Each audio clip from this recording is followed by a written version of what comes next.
வாஸ்து அன்பர்கள் அனைவருக்கும் சிவசரவணனின் அன்பான வணக்கங்கள். இன்றைக்கி நம்ம ஈஸ்ட் ஃபேஸிங்கில் நிறைய அன்பர்கள் என்ன சார் சவுத்தாக நீங்கள் வரைபடம் அமைக்கிறீங்க அப்படின்னாங்க. அதனால் ஈஸ்ட் ஃபேஸிங்கில் 2 வரைபடங்கள், வெளியளவு உள்ளளவு குழிக்கணக்கு கோவில் எல்லாமே சேர்ந்து நாம் வரைபடத்தை இப்போது நம்ம பார்க்குறோம். ஸோ வரைபடம் நம்ம 2 குழிக்கணக்கையும் சொல்கிறதுனால ஸ்கிப் பண்ணாமல் பார்த்தீங்கன்னா உங்களுக்கு ஈஸியாக புரியும். இப்போ வரைபடத்தை பார்ப்போம். கிழக்க பார்த்த வீடு 5G 4C 3R டேட்டு குழி. இதில் குழி தான் எக்ஸ்ட்ரா ஆட் பண்ணியிருக்கோம். 5Gங்கிறது என்ன சார்? 5 golden rule. ஈசான மூலை, வாயு மூலை, கன்னி மூலை, அக்னி மூலை. ஈசான மூலையில் 3 பேர் சேர்ந்திருப்பாங்க. வாயு மூலை தனியாக இருக்கும், கழிவுகளை வெளியேற்றுவது. ஸோ கன்னி மூலையில் தூய்மையாக தண்ணியை நிறுத்தி வைக்கிறது, டெல்லி அட்மினிஸ்ட்ரேஷன். வெராண்டா, இப்போ நம்ம உள்ளே வந்துடுறோம். போர்ட்டிகோ, வெராண்டா, மாடிப்படி அக்னியில், ஹாலு, டைனிங். வாயு மூலையில் ஒரு பெட்ரூம், கன்னி மூலையில் ஒரு பெட்ரூம். 16க்கு 10 பெருசாக இப்போ எல்லாம் கேட்குறாங்க. சாஃப்ட்வேரில் இருக்கிறவங்கெல்லாம் பெட்ரூம் 16க்கு 16 கேட்குறாங்க. ஹால் 20க்கு 26 கேட்குறாங்க. கிச்சன் 10க்கு 20 கிடைக்குமான்னு கேட்குறாங்க. 10க்கு 16 கிச்சன். இதுதான் இந்த கிழக்க பார்த்ததுக்கு உண்டான வரைபடம். மேசம் சிம்மம் தனசுக்கும் 9, 18, 27க்கும் 1, 10, 19, 28ஆம் தேதி பிறந்தவர்களுக்கும் கிழக்கு திசை யோகம். 33க்கு 52க்கு 217 குழி கணக்கினுடைய பலனை நாம் உள்ள நான் சொல்லியிருக்கிறேன். இப்போது இந்த பிளானை பார்த்துட்டோம். இதில் விளக்கு நாங்கள் அமைக்கணும். எப்படி சார்? இப்போ சூரியனுக்கு உண்டானது கோதுமை, சந்திரன் நெல், ராகு உளுந்து, கேது கொள்ளு, புதன் பச்சை பயிறு, பாசிப்பயிறு, செவ்வாய் பருப்பு, கொண்டைக்கடலை குரு, சுக்கிரன் மொச்சை, எள்ளு சனி. ஒரு கிண்ணத்தில் எடுத்து வச்சுக்கோங்க.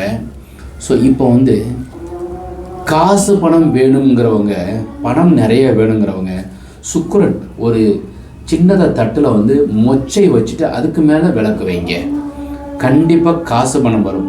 அதே மாதிரி குருவுக்கு உண்டானது ஆரோக்கியத்தையும் நலமாக இருப்பதற்கும் கொண்டைக்கடலை வைங்க. அதே மாதிரி எள்ளு விளக்கு, கோவிலில் எள்ளு விளக்கு வச்சு வழிபாடு செய்யுங்க. கோதுமை அதே மாதிரி ஆரோக்கியம், எலும்பு சம்மந்தப்பட்டது, உடல் சம்மந்தப்பட்ட நோய் சம்மந்தப்பட்டதற்கு கோதுமையை விளக்கில் போட்டு தீபம் ஏற்றி வைங்க. சந்திரனுக்கு உண்டானது நெல்லில் வச்சு அதுக்கு மேலே விளக்கு வச்சு நாம் பூஜை பண்ணோம்னா கண் திஷ்டி, பிள்ளைகளுக்கு எந்த விதமான ஆபத்து பயம் இருக்காது. உளுந்து ராகுவுக்கு உண்டானது, வெளி மாநிலம் வெளிநாட்டுக்கு போகணுங்கிறவங்களுக்கு நல்லது. தொழில் சரியாக நடப்பதற்கு பச்சை பயிர். ஆரோக்கியம், நரம்பு, எலும்பு, அதுக்கப்புறம் இந்த ரத்தம் சம்மந்தப்பட்டதற்கு செவ்வாய் பருப்பு. ஸோ இது மாதிரி விளக்கு நம்ம ஏற்றுறோமையானால் கண்டிப்பாக வீட்டில் நலமாக இருப்பீங்க. இப்போ ஒருத்தவங்களுக்கு இந்த மாதிரி நான் இதே பிளானில் 4 மூலையிலையும் சின்னதாக ஒரு விளக்கு வச்சு அதில் அந்த மொச்சையை போட்டு நம்ம நெய் தீபம் ஏற்றி வச்சோம்னாக்கா சீக்கிரமாக பிளான் போட்டு வீடு கட்டுவீங்க.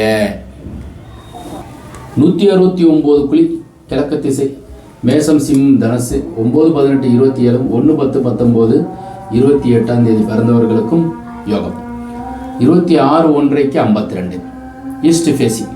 பார்க்கிங் ஈசான மூலையில், மாடிப்படி அக்னியில், ஹாலு, பெட்ரூம் வாயுவில், கண்ணியில் ஒரு பெரிய பெட்ரூம், பீரோ இங்கே வச்சுருக்கோம்.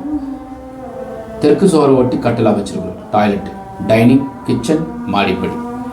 இதுதான் இந்த வீட்டினுடைய கிழக்க பார்த்த அமைப்பு. 169 குழிக்குண்டான பலனை நான் சொல்லுகின்றேன்.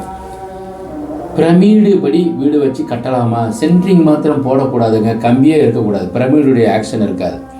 உங்கள் வீட்டில் கன்னி மூலையில் ஒரு உடன் பலகையோ உடன் பீரோவோ வச்சுருந்தீங்கன்னா அதுக்கு மேலே பிரமிடு வைங்க.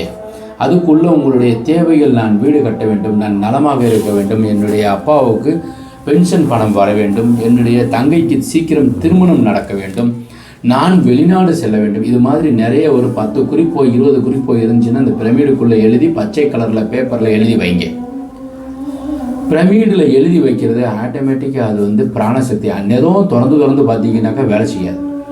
48 நாள் கழித்து நீங்கள் அதை வந்து அக்னி செஞ்சிட்டோமே ஆனால் அது இந்த காற்றில் கலந்து உங்களுக்கு ஒன்று ஒன்றா நடக்க ஆரம்பிக்குமா. பிரமையினுடைய தத்துவம் இதுதான். அடியேன் வந்து சாமி வந்து ஒரு 10 வருஷம் வந்து பிரதோஷ வழிபாட்டில் உற்சவரை நான் வந்து வலம் வந்திருக்கிறேன். அடியேன் வந்து தூக்கியிருக்கிறேன். எம்பெருமான் சிவபெருமான் எனக்கு நிறைய வந்து வாய்ப்புகள், வரைபடங்கள் அமைக்கிறதுல வந்து வீடு கட்டுறதுக்கு உண்டான நல்ல மனிதர்களை எனக்கு வந்து அறிமுகம் செஞ்சுருக்கார். கிட்டத்தட்ட 31,000 சப்ஸ்கிரைபர் இருக்கிறீங்க. இவங்க எல்லாருமே நலமாக இருக்கணும், வளமாக இருக்கணும். என்னுடைய சப்ஸ்கிரைபர், என்னுடைய நண்பர்கள், இவர்கள் எல்லாருமே எம்பெருமான்கிட்ட சிவபெருமான்கிட்ட காலையில் சிவபூஜை செய்யும்போது அடியேன் வேண்டிக்கிறேன். அதனால் அதற்குண்டான வாய்ப்பு எப்போ கொடுத்துச்சுனாக்கா நான் சாமி தூக்குனதுனால கிடச்சது. அதனால் உங்களுக்கு ஏதோ இந்த மாதிரி உங்கள் ஊர் பக்கத்துலேயே உங்களுக்கு வந்து தேர் இழுக்கிறதுக்கு உண்டான வாய்ப்பு, சாமி தூக்குறதுக்கு உண்டான வாய்ப்பு கிடைத்தால் கண்டிப்பாக செய்யுங்க. எவ்வளவு கொடுப்பாருங்கிறது எனக்கு தெரியாது, அவ்வளவு கொடுத்துருவார். அந்த மாதிரி ஆரோக்கியமாக நான் இருக்கிறேன். பொருளாதாரத்தில் எம்பெருமான் நல்லா வச்சிருக்கிறாரு. நிறைய நல்ல நல்ல நண்பர்களை அறிமுகம் செய்கின்றார். எனக்கு ஃபோன் பண்ணுறவங்களாம் நீங்கள் நல்லா இருக்கணும்னு சொல்லுவாங்க. அப்போ நான் சாமியை நினச்சிக்குவேன். 9952166706 933422128 இரண்டும் வாட்ஸ் நம்பர். வீட்டு வரைபடம் புதுசாக அமைக்கணுமா, எங்களுக்கு நீங்கள் லேண்டினுடைய அளவை அனுப்புங்க. வீடு கட்டுறதுக்கு உண்டான வரைபடம் அமைச்சிருக்கிறீங்களா, அந்த பிளான் அனுப்புங்க. இதற்கு குரு காணிக்கையாக கண்டிப்பாக ஒரு சிறு தொகையாக நாங்கள் வாங்கி கொள்கின்றோம். வாஸ்துள்ள வீட்டில் வசிப்போம், வளமுடன் வாழ்வோம். மீண்டும் நாளை ஒரு அருமையான வரைபடத்துடன் சந்திக்கின்றேன். வணக்கம்.